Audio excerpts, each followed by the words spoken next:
Esta historia me la contaba mi abuela con una voz temblorosa, como si revivirla aún le hiciera daño. Nos la repetía a todos en la familia, una y otra vez, como si quisiera que jamás la olvidáramos.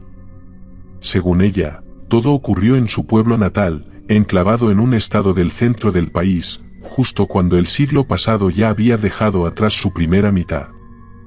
En ese entonces, la familia Berlanga era vista como intocable. Eran los más adinerados de la región, una estirpe poderosa, casi mítica, que imponía respeto con solo escuchar su nombre. Se decía que tenían negocios en las grandes ciudades, restaurantes, tierras, acciones, quién sabe qué más, pero, curiosamente, preferían permanecer en el pueblo. Vivían apartados del mundo, refugiados en una hacienda tan grande que parecía infinita. Desde el portón de hierro forjado, había que recorrer kilómetros de caminos polvorientos para alcanzar la casona principal, una construcción imponente que parecía vigilar a todos desde lo alto de una colina. Desde allí, sin ocupar ningún cargo público ni sentarse jamás en un cabildo, gobernaban el pueblo con el peso de su fortuna y la sombra de su presencia. Pero el aire en ese pueblo nunca fue del todo limpio. Desde hacía tiempo, corrían rumores, susurros ahogados en los patios y cocinas. Comenzaron a desaparecer personas. Al principio, solo algunos hombres, jornaleros o vecinos solitarios. Siempre se decía que se habían ido al norte, buscando trabajo y mejores días. Pero con el paso del tiempo, la desaparición se volvió una costumbre aterradora. Empezaron a faltar jóvenes, muchachos que no dejaron ni una carta. Luego, las niñas. Después, niños pequeños. Y más adelante, familias enteras parecían esfumarse sin dejar rastro, como si hubieran sido tragadas por la tierra misma. La gente empezó a vivir con miedo, cerrando las puertas antes del anochecer, rezando oraciones con más fervor que nunca. Y aunque en las reuniones de las ancianas se hablaba de brujas, de espíritus o de castigos divinos, todos sabían, en el fondo de su alma, que algo terrible acechaba. Algo más real. Algo que nadie se atrevía a nombrar. El miedo comenzó a sembrarse como una sombra persistente sobre el pueblo. Las familias ya no salían por las noches, los niños dejaban de jugar en la calle al caer el sol, y las puertas se cerraban con cerrojos reforzados mientras las veladoras ardían en los altares domésticos. En las pláticas entre las ancianas, entre susurros quebrados y miradas nerviosas, se tejían historias de brujas que se deslizaban por los tejados, de espectros que gritaban en la madrugada y de seres que entraban a las casas sin dejar rastro. Se hablaba en voz baja, como si al nombrarlos se los llamara. Pero, aunque esos cuentos helaban la sangre, la verdad era más espeluznante de lo que cualquiera hubiera podido imaginar. Una noche, mientras un campesino se dirigía a una gran ciudad, dicen que Guadalajara, llevando una carga de chiles en su viejo camión, ocurrió algo que cambiaría para siempre el silencio cómplice del pueblo. Ya se encontraba a unos kilómetros de la hacienda de los Berlanga, cuando, de pronto, una figura infantil irrumpió en el camino, corriendo desesperadamente bajo la tenue luz de la luna. Era una niña, de apenas unos 12 años, con el rostro cubierto de sangre seca, los ojos desorbitados y una voz quebrada que solo alcanzaba a suplicar ayuda. El hombre, paralizado por el susto, tardó unos segundos en reaccionar, pero finalmente la ayudó a subir. Uno de sus ayudantes, que viajaba en la parte trasera del vehículo, se acercó al verla tambalearse, jadeando de terror. Fue entonces cuando notaron las heridas. La niña tenía el cuerpo cubierto de mordidas, algunas pequeñas, como de boca infantil, otras tan grandes que parecía imposible que un ser humano pudiera haberlas hecho. Pero no eran de animal. Eran humanas. Humanas y salvajes. Las marcas eran profundas, irregulares, hechas con dientes torcidos, podridos, que habían arrancado pedazos enteros de su carne como si fuese una presa. Mientras intentaban limpiarla con cuidado, al tocarle el hombro, la pequeña soltó un grito desgarrador. Al levantar la tela de su ropa, se quedaron sin aliento. Alguien, o algo, le había arrancado un pedazo de carne tan grande y tan profundo que se le veían las fibras musculares expuestas, latiendo con dolor. La marca tenía la forma de una boca enorme, grotesca, como si una criatura salida del infierno la hubiera devorado parcialmente, y se hubiera detenido solo por alguna interrupción, no por piedad. El campesino y su ayudante quedaron aterrados, sin palabras, con la certeza de que esa niña no solo había sobrevivido a un ataque brutal, sino que venía de un lugar mucho más oscuro que cualquiera de los cuentos de espantos que las abuelas susurraban al anochecer. El campesino, aún con las manos temblorosas por lo que acababa de presenciar, pisó el acelerador con fuerza. La niña, envuelta en una manta improvisada, no dejaba de repetirles, entre sollozos y jadeos, que no volvieran al pueblo. Suplicaba con voz rota, una voz que ya no parecía la de una niña, sino la de alguien que había visto el infierno: no vayan, no regresen allá, la policía no va a ayudarles, ellos son parte de todo. La advertencia caló hondo. Nadie habló durante el resto del camino. Al llegar a la ciudad, buscaron de inmediato ayuda de las autoridades. Fueron a la estación de policía local y relataron, lo mejor que pudieron, lo que habían vivido. Al principio, los miraron con escepticismo.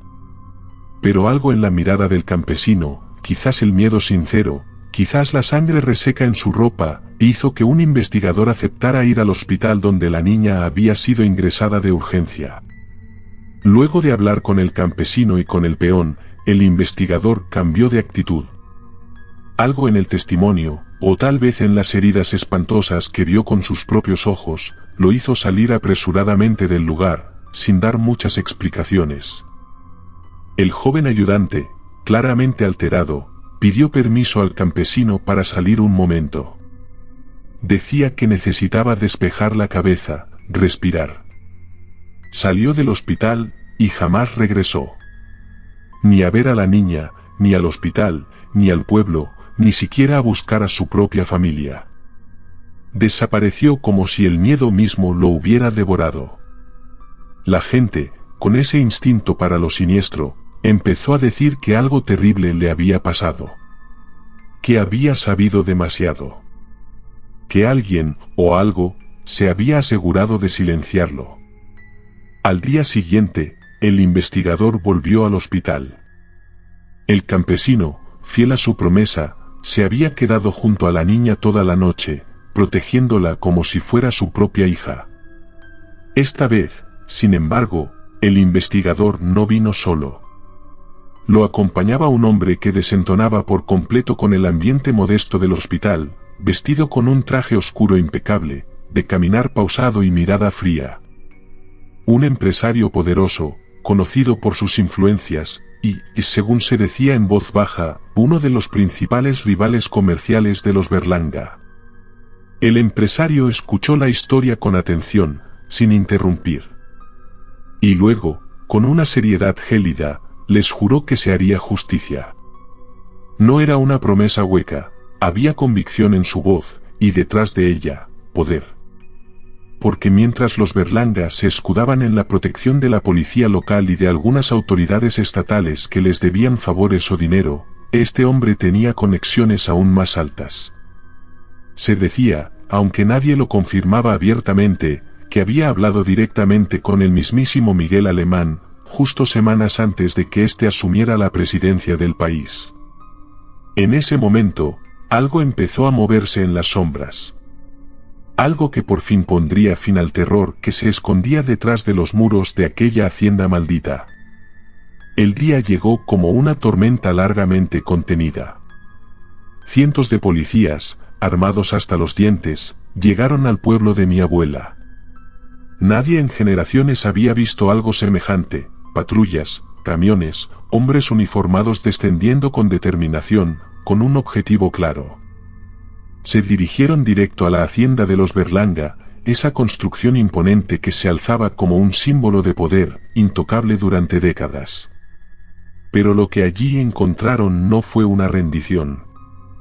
Los peones, los trabajadores de la hacienda, hombres y mujeres que por años sirvieron a la familia, se convirtieron en una muralla viva, defendiendo a los Berlanga con una furia irracional.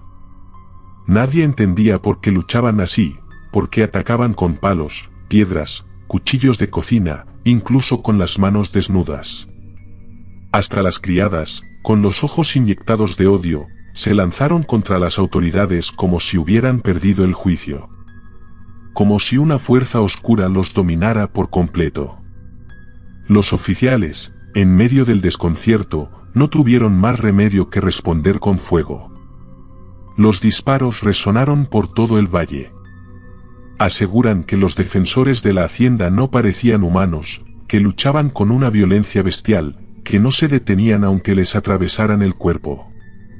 Solo caían después de recibir múltiples disparos, como si estuvieran poseídos por algo más que lealtad. Como si el mal mismo los hubiera corrompido desde dentro. Cuando por fin lograron entrar, lo que encontraron dentro superó cualquier historia de horror que los periódicos hubieran publicado jamás. Y, sin embargo, los periódicos lo contaron. Con titulares sensacionalistas, con palabras como «infierno en la tierra», «la hacienda del canibalismo», «rituales de sangre». Lo que antes era rumor se volvió un hecho atroz, había cientos, sí, cientos de cuerpos. Muchos ya en estado de descomposición, otros aún tibios, otros a medio devorar. Ancianos, mujeres embarazadas, hombres fuertes, niños tan pequeños que apenas habían aprendido a caminar. El espanto se desbordó. No eran solo asesinatos. No eran solo desapariciones. Era algo más perverso. Años atrás, la familia Berlanga había cruzado un umbral del que ya no podían regresar. Su riqueza, su poder, ya no les era suficiente. Se intoxicaron con la sensación de dominio absoluto, con la creencia de que eran intocables, superiores. Y así, dejaron de ver a los demás como personas. Comenzaron a probarlos. A devorarlos. A realizar rituales tan grotescos que las palabras no bastan para describirlos. Según los sobrevivientes, ataban a sus víctimas mientras otros, familiares, amigos, vecinos, eran obligados a mirar, esperando su turno. Los comían vivos. Primero los pies, luego las piernas.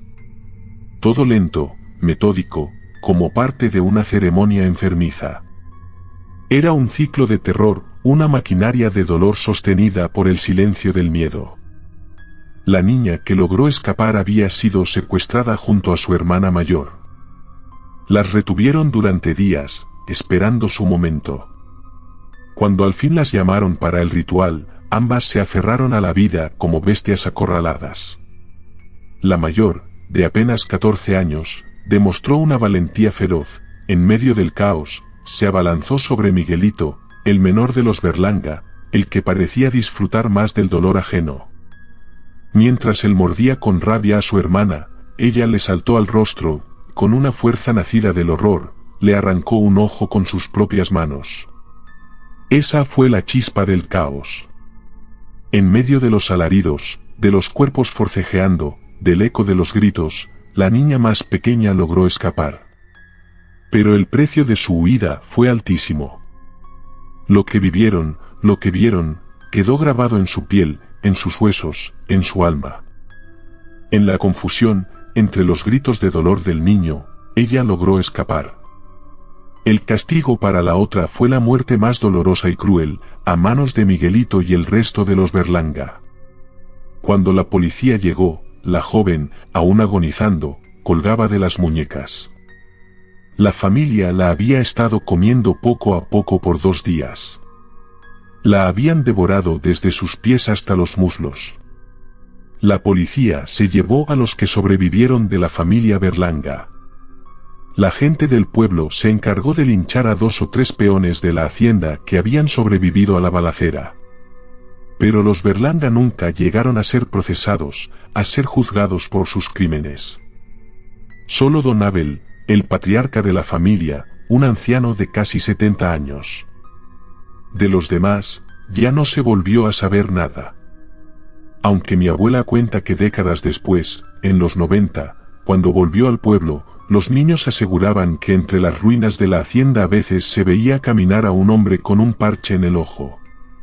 Cuentos seguidamente alimentados por esta historia que no ha dejado de contarse en la comunidad. A mí me da curiosidad pensar cuánto les costó a los Berlanga su libertad. ¿En qué ciudad o en qué pueblo se fueron a esconder? ¿Y si continuaron con sus macabros ritos? Aún hoy pienso en ellos cada que veo los periódicos, noticias sobre gente que ha desaparecido. Gracias por ver el vídeo. Si te parece interesante y útil, suscríbete, dale a me gusta y compártelo para no perderte el próximo. No olvides darle a me gusta, compartir y suscribirte a nuestro canal de YouTube para no perderte contenido como este. Gracias por escuchar. Que vivas cada día a tu manera, tranquilo, amable y cariñoso.